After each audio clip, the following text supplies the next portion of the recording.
अगर आप उस वक्त घर पर हैं तो बुराह कर्म मेरे लिए एक एहसान करें, बस अर्द गर्द देखें और अपने घर में मौजूद तमाम चीजों की कद्र करें। चाहे वो आपका बस्तर हो, बावर्ची खाना हो या बाथरूम हो, जो कुछ भी वहां मौजूद है उसको देखें और उसकी कदर करें। क्योंकि जैसा कि आप सब जानते हैं, दुनिया में लाखों करोड़ों लोग हैं जिनके पास असल में कोई घर नहीं है और ये देखकर अफसोस होता है। फिर ऐसे लोग भी हैं जो इंतहाई आलीशान घरों में रहते हैं और हम कहते हैं कि वाकई। उसके बरअक्स कुछ लोग ऐसे भी हैं जो घरों में रहते हैं लेकिन वो बिल्कुल भी आम नहीं हैं। तो इन तमाम बातों को जहन में रखते हुए यहाँ 20 अजीब तरीन जगहें हैं जहाँ लोग वाकई रहते हैं। Number 20, Brazilian favelas. ये यकीन करना मुश्किल हो सकता है लेकिन लोग असल में इन घरों में रहते हैं। ये यकीन करना मुश्किल नहीं होना चाहिए क्योंकि ये देखने में आम घर ही लगते हैं। लेकिन जब आप ब्राजील की फ्यूलास की तह दर तह तर्ज को देखते हैं तो आप समझते हैं कि ये दुनिया भर में नजर आने वाला आम तर्ज जिंदगी नहीं है। ये घर बहुत ज्यादा एक दूसरे के ऊपर बनाए गए हैं और ये एक मुनफरिद तस्वीर पेश करते हैं। अगरचा ये ब्राजील के मसाइल को उजागर करती है। फेवलास को ज्यादातर ब्राजीलियन शहरों की सिल्लम के नाम से भी जाना जाता है और इसीलिए अगर आप ब्राजील जाते हैं तो आपको इन जगहों पर जाने से मना किया जाता है क्योंकि वहां खतरनाक लोग हैं जो आपका फायदा उठाना चाहते हैं। लिहाजा इलाके को जानने वाले लोग आपको किसी ऐसे शख्स के साथ जाने का मशूरा देंगे जो हालात से वाकिफ हो, क्योंकि अगर आप अकेले घूमते फिरते हैं तो आप मुश्किलात में पड़ सकते हैं। लेकिन एक गाइड के साथ आप फ्यूलास के कुछ अच्छे हिस्से देख सकते हैं। हालांकि ये जुल्म है, फ्यूलास में एक बड़ी आर्ट कम्युनिटी है जो सालों के दौरान बढ़ चुकी है, जैसा कि बहुत से लोगों ने वहां जाकर नोट किया है। ये तख्लीकी जोश इस वजह से है कि इन्हें अपने हालात में कुछ बेहतर बनाने की जरूरत है होती है। फ्यूलास का सबसे अफसोसनाक हिस्सा यह है कि वो वाकई इंतहादार घरों में भरे हुए हैं। ब्राजील के सबसे बड़े फ्यूलास में 1 लाख लोग रहते हैं और ये रहने के लिए खास तौर पर बड़ा इलाका नहीं है। तो यहाँ हमारे पास एक दो घरों की कहानी है। जी हाँ, ये एक ऐसी जगह है जो मधु कर सकती है अगर आप अपने आप हैं को मकामी आबादी में शामिल करें, और तख्लीकी जगह है उन लोगों के लिए जो अपनी जिंदगी में कुछ बनाने की कोशिश करना चाहते हैं। लेकिन ये इस बात की मिसाल भी है कि बहुत सी कौमें अपने लोगों को सिर्फ किनारे पर धकेलती हैं और उनसे तवक्का करती हैं कि वो जिंदा रहेंगे। नंबर 19, हैंगिंग टेम्पल ऑफ हंगशान पछला दाखला। बाज औकात कितना उदास था, तो क्यों ना अब हम थोड़ा सा जोश डालें।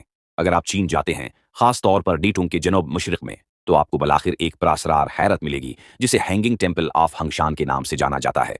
उसे हैंगिंग टेम्पल कहा जाता है क्योंकि यह लफ्जी तौर पर करीबी पहाड़ की चट्टान के चेहरे में बनाया गया है और बहुत से लोग हैरान हैं कि कशिश सिकल ने उसे गिराया क्यों नहीं है। लेकिन ऐसा नहीं हुआ और ये काफी अरसे से मौजूद है। उसके अलावा ये टेम्पल छोटा नहीं है, उसमें 40 से ज्यादा कमरे और मुतादिद रास्ते हैं जिनमें आप चल सकते हैं।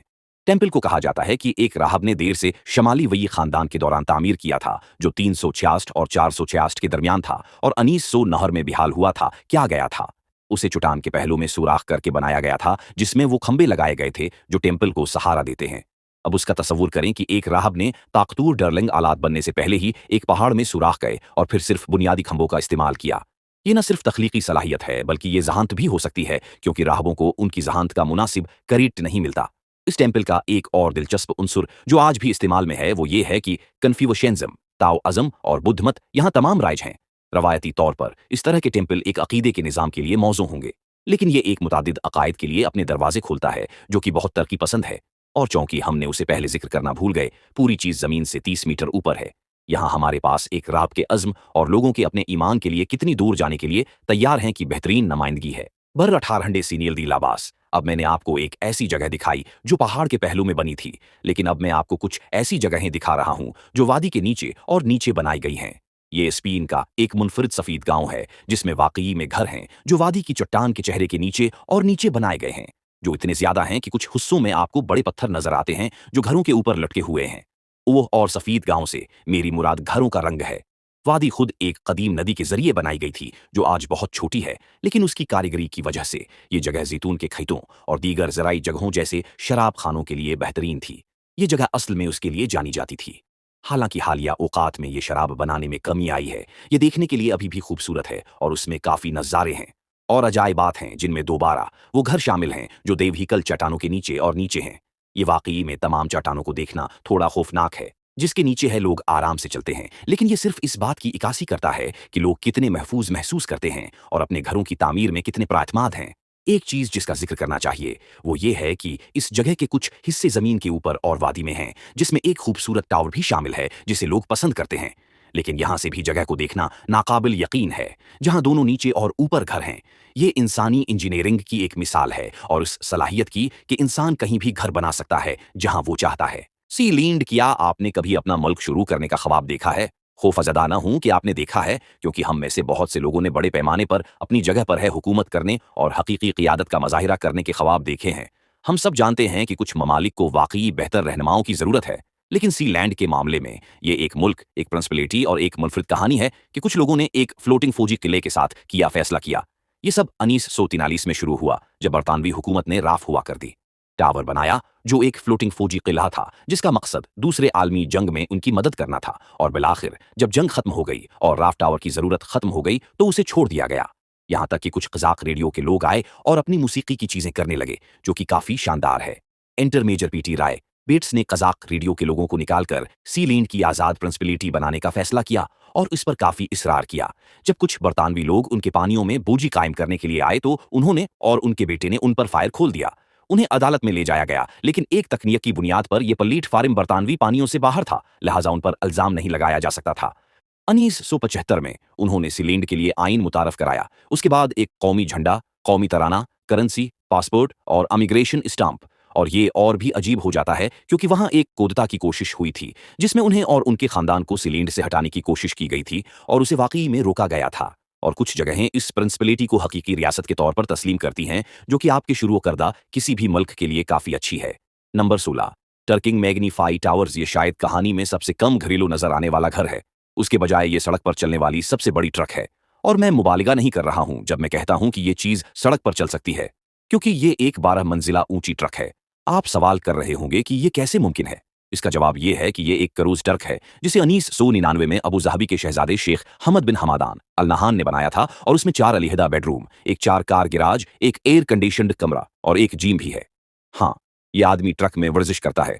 और जाहिर है, जब आपके पास इतनी बड़ी ट्रक होती है तो उसे हरकत करना भी मुश्किल होता है, लेकिन शहजादे ने उसे सही वक्त पर हरकत करने का इंतजाम किया है। यकूत, अब वाकई मुझे नहीं मालूम कि इस लफ्ज़ को किस तरह तलफ़्ज़ करना है, लेकिन मैंने कोशिश की। ठीक है, आइए मैं आपसे एक सवाल पूछता हूं, आप अभी कितने सर्द हैं? मेरा मतलब है कि ये इस बात पर मुनहसर है कि आप किस मौसम और इलाके में रह रहे हैं। आप काफी सर्द हो सकते हैं, थोड़े सर्द या बिल्कुल भी नहीं। लेकिन अगर आप साइबेरिया में इस जगह पर रहते हैं जिसका नाम मैं नहीं ले सकता, तो आपको कभी गर्म होने का एहसास नहीं होगा, क्योंकि ये दुनिया का सबसे सर्द शहर है। अब मुझे मालूम है कि साइबेरिया खुद ही सर्द है, यही वजह है कि ये दुनिया के सबसे ज्यादा आबादी वाले इलाकों में से एक नहीं है।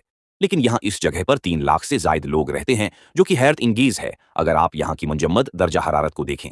वो इस सर्दी को बर्दाश्त करते हैं क्योंकि यहाँ एक हैरा की कान है जिसको मजदूरों की जरूरत होती है और उन्हें हीरे निकालने के लिए अच्छा मुआवजा दिया जाता है। लेकिन ये कितनी सर्द हो सकती है? तकरीबन 46 सेल्सियस, अगर नहीं तो इससे भी ज्यादा। और फिर भी वो बर्दाश्त करते हैं। और बज़ाहिर ये लोग इस बात पर फख्र करते हैं कि वो इतनी सख्त हालात को बर्दाश्त हो सकती है। कर सकते हैं क्योंकि ये उनकी सख्ती और काबिलियत को जाहिर करता है कि वो मुश्किलात पर काबू पा सकते हैं, जबकि ये काबिल एहतराम है। और मैं उनकी बर्दाश्त करने की सलाहियत की इज्जत करता हूँ। मैं वाकई खुश हूँ कि मुझे वहाँ नहीं रहना पड़ता, क्योंकि वो सर्दी ये वाकई खौफनाक है। मेरा मतलब है कि क्यों ऐसी मनफी दर्जा हरारत को बर्दाश्त करें जो आपको बर्फ की सुल में तब्दील कर सकती है। अब मैंने आपको कंबोडिया के लोगों के तीरते देहात दिखाए, लेकिन अब हम ब्रिटिश कोलंबिया और किनीडा के साहिल से दूर जा रहे हैं, ताकि आपको फ्रीडम को वो दिखा सकें, जो एक तीरती हुई मसनूई जजीरा निमा है, जो एक जोड़े को मकानी जगह फराहम करती है, जो फख्र के साथ कहता है कि वो समंदर पर रहते हैं और वो खुश्क जमीन पर कदम रखने की ज्यादा जरूरत महसूस नहीं करते। लेकिन ये कैसे काम करता है? ये वाकई सादा है। ये सब कुछ तकरीबन 1 दर्जन बीनो ताकुबी स्टील के दरवाजों के ऊपर बैठा है, जो क्रेटर वीन एडम्स ने एक पुराने मुछल्ली फार्म से बचाए थे।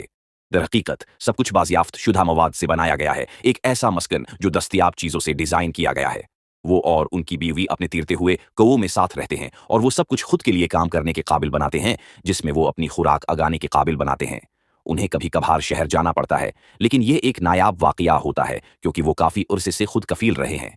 ये जोड़ा मुस्तकिल तौर पर अपने कौ पर काम करता है और चीजों को दोबारा बनाता है, लेकिन वो उसकी परवाह नहीं करते। दरहकीकत ये तख्लीकी जोड़ा है, यकीन रखता है कि वो अपनी बकिया जिंदगी वहां गुजारना चाहते हैं और उनके पास उसकी सलाहियत है। और वो बाकायदगी से अपने कुएं में आने वाले इकाबों को भी खाना खिलाते हैं, जैसा कि एक शख्स करता है। जजीरा लॉज आगे बढ़ते हैं, एक क्लासक की तरफ जिसके बारे में आप में से बहुत से लोगों ने शायद सुना होगा। हमारे तवील सिलसिले में ऐसे मकामात जिनका नाम मैं नहीं ले सकता, या कम इज कम आपने कभी उस तस्वीर को देखा होगा। जी हाँ, ये आइसलैंड के करीब एक हकीकी जजीरा है और उस पर एक वाहिद सफीद मकान है। ये मकान जजीरे है कि बाकी हिस्से के मुकाबले में छोटा दिखाई देता है और उसके अलावा वहां कुछ भी इंसान का बनाया हुआ नहीं है। लिहाजा जब लोगों ने इंटरनेट पर उस मकान को देखा होगा तो उन्होंने उसके बारे में कयास साराइयां करना शुरू कर दें कि ये क्या है, किसने बनाया, ये कैसे वहां पहुंचा, और इसी तरह की बातें। लेकिन उससे बहुत सी अफवाहें, झूठ और गलत कहानियां पैदा हुई। इसलिए आपके लिए अच्छा है कि मैं यहां हूं ताकि सब कुछ वाज़ेह कर सकूं। पहले, हाँ, ये एक हकीकी मकान है। दरहकीकत ये एक लोज है और यही सच्चाई है। उसे शिकार के लोज के तौर पर बनाया गया था ताकि लोग जजीरे के मकामी जंगली हयात का शिकार कर सकें। ये बल आखिर छोड़ दिया गया और तकनीकी तौर पर आज कोई वहां नहीं रहता, जो कि शायद बेहतर है क्योंकि इसमें किसी भी किस्म का पानी या कोई दीगर खुशगवार सहूलत नहीं है। नंबर 12, चीन का चट्टान वाला गांव। क्या आपने कभी इख्तियाराती तौर पर महसूस किया है कि आप एक चट्टान के किनारे पर लटक रहे हैं? चीन में कुछ लोगों के लिए वो रोजाना उसी तरह के तजुर्बे से गुजरते हैं। ये 200 साल पुराना गांव मशहूर हुआ क्योंकि यहाँ के लोगों को, जिसमें बच्चे भी शामिल हैं, 800 मीटर की सीढ़ियां चढ़कर ऊपर और नीचे जाना पड़ता है ताकि वो रोजाना दुनिया तक पहुंच सकें। अब ये पागलपन है कि वो सब वहां ऊपर रहते हैं, लेकिन उन्होंने ऐसा किया और वो गरीब भी नहीं थे। उन्हें वहां ऊपर और नीचे जाने के लिए काफी वक्त लगता था ताकि वो अपनी जरूरियात पूरी कर सकें। बल आखिर चीजें बदल गईं जब चीनी हुकूमत ने उन्हें निचली सतह पर नए घर पेश किए और उन्होंने हैरत अंगेज तौर पर कबूल कर लिया। वो बज़ाहिर खुश नजर आते हैं कि वो अब चट्टान पर नहीं रहते। नंबर 11, बुखारिस्ट की सुरंगें। रोमानिया के शहर बुखारिस्ट में खुसूसी सुरंगें हैं जो कभी शहर के हीटिंग सिस्टम के लिए बनाई गई थीं। इसमें कोई मसला नहीं है, लेकिन अब बुखारिस्ट की सुरंगें बहुत से लोगों का घर हैं जो महज जिंदा रहने की कोशिश कर रहे हैं और उनके लिए ये काफी मुश्किल रहा है। लेकिन जो लोग इन सुरंगों में गए हैं उन्होंने नोट किया कि यहाँ जिंदगी मुश्किल हो सकती है, लेकिन ये भी महफूज है, इम्तियाज से पाक है और एक दूसरे की मदद करने की कोशिश का एहसास है ताकि अगले दिन तक पहुंच सकें। यकीन करें या ना करें, ये दुनिया की वाहद सुरंगें नहीं हैं जो लोगों को रहाइश फराहम करती हैं। बहुत से लोग इस तरह की जगहों पर जाना पसंद करते हैं क्योंकि ये उनके लिए दस्तयाब वाहिद अख्तियार होता है। ये सोचना मुश्किल है, लेकिन कुछ लोगों को यही करना पड़ता है।